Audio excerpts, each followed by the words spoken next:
CNBC TV 18 Weekender.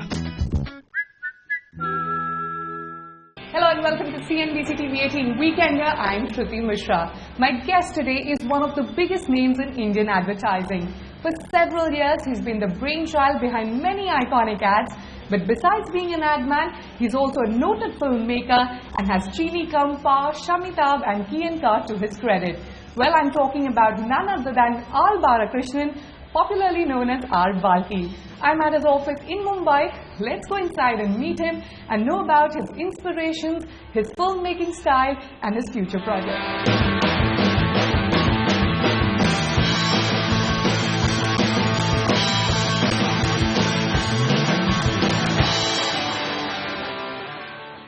R Balki, thank you so much for joining us on CNBC TV 18 Weekender. Pleasure. You were born and brought up in Bengaluru. Tell us about your growing up years.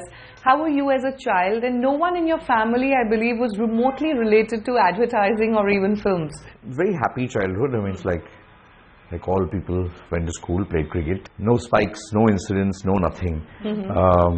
Till the time I was introduced to films by a wonderful person who was my neighbor. Okay. She used to take me to a lot of films. All the English films my father used to take me, and all the regional language films my aunt used to take me there.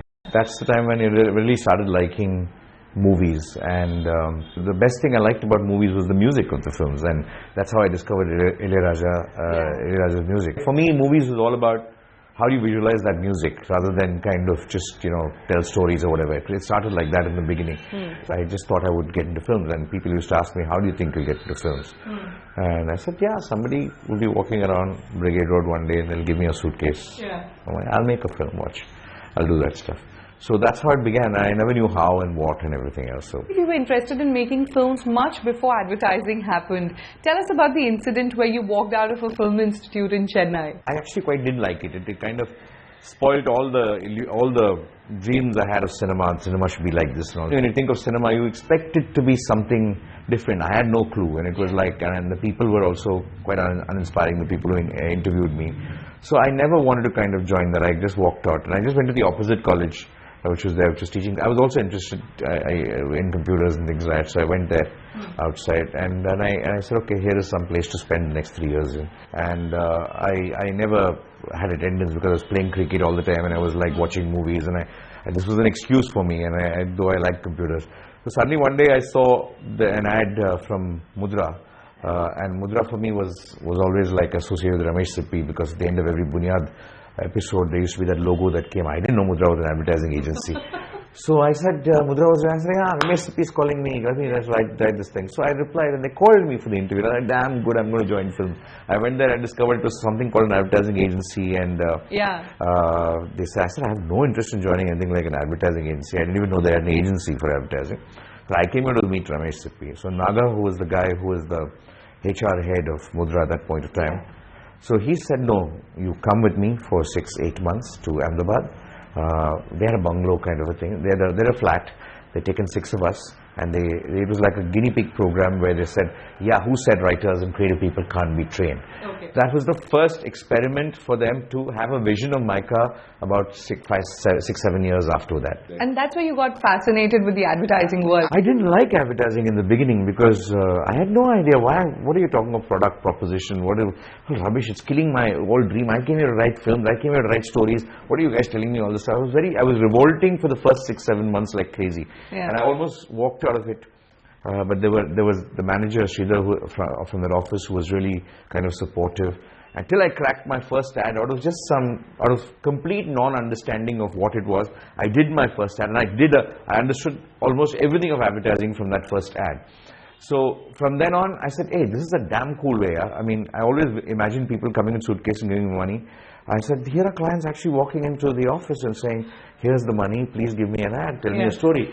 How do I tell them that I didn't give a damn about their product, but I would give a damn about my story, and if your product fitted my story, it's well and good. So I couldn't tell them that. So I started kind of manipulating stories to kind of suit something that I understood scientifically was what is that, very instinctively. And it just fitted and just happened, and just luck one after the other just happened. I got addicted to it. And you've worked at Mudra, at Lintas, and you've made many iconic ads.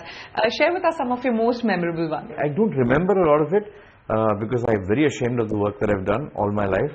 So I tend to forget about it. The only thing I remember is the day that I actually the first commercial that I ever did was for a shave foam. Sitting in the corner and said, if you can make me shave, then it's a damn good product. Yeah. So I actually had that ad saying that a bearded guy and hands dabbing this very thing, a guy who's singing, I don't want to shave, suddenly singing, I want to shave, because of the smoothness of the foam.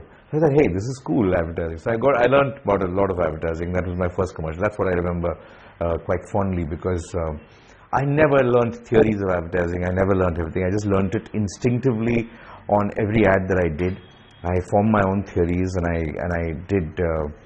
formed a lot of scientific excuses for nonsense. Are you a sore loser? You know, if you think this is a great idea and you feel you've done a great job, but somehow people don't like it or the clients don't like it and they say, oh, it's trashy. I want to kill them. How can other people not like? See, my whole life. But has it happened? Oh, millions of times. And because it shakes the fundamental belief of advertising people. Because anybody who says that I do research, I understand the consumer is fibbing. Nobody understands. You don't even understand yourself. How do you understand somebody else? You cannot. So I think good advertising people are those who are like a lot of other people. You know, if you have qualities and behavioral patterns, which is like, you're like everybody else, then what appeals to you normally tends to appeal to a lot of people. That's how I've lived life. So there are moments when what appeals to you does not appeal to a lot of people, and that shakes you, and you don't have an answer for it, because you never knew the answer for why it appealed to them. So you can never have an answer of why it did not appeal to them. What has been the most challenging part about the ad film industry? Every day you're living that thing of, am I good, am I good, am I good, am I good, is it going to fall today, is it going... So that insecurity that you live with every day, because it's nothing compared to the feature film industry. Advertising industry is far, far more, killing. Because every day you're up for tests. In the film industry, you're up for tests once a year. Correct. This is every day you're going through it. So what is your take on digital and social media, and how is it changing traditional advertising? No. This whole thing is a complete myth. When you talk of digital advertising, when you talk of social advertising, when you talk of buzz creation, there are too many instances where buzz is being created without having any impact on what the reason to create that buzz was, which is to either sell something or to change some perception or to kind of... So I think it's important that in this medium, nothing has changed, because I think it's very important today to bring back the basics of advertising. Okay. Is your brand buzzing? Or is the piece of entertainment that you've created buzzing? They're two different things, you know. Yeah. Now, what makes you stay away from advertising awards? Like what makes me stay away from film awards? It's all a bunch of bullshit. It's rubbish. It's a business. If these are all businesses which are created, you'll be shocked, because a lot of people who are judging advertising don't even know what that advertising was created for. Because advertising is supposed to have great solutions to problems. It's not just great entertaining pieces of work. That was always what my stance was from the beginning, because there was some rubbish that was being awarded. I've been in most juries across the world.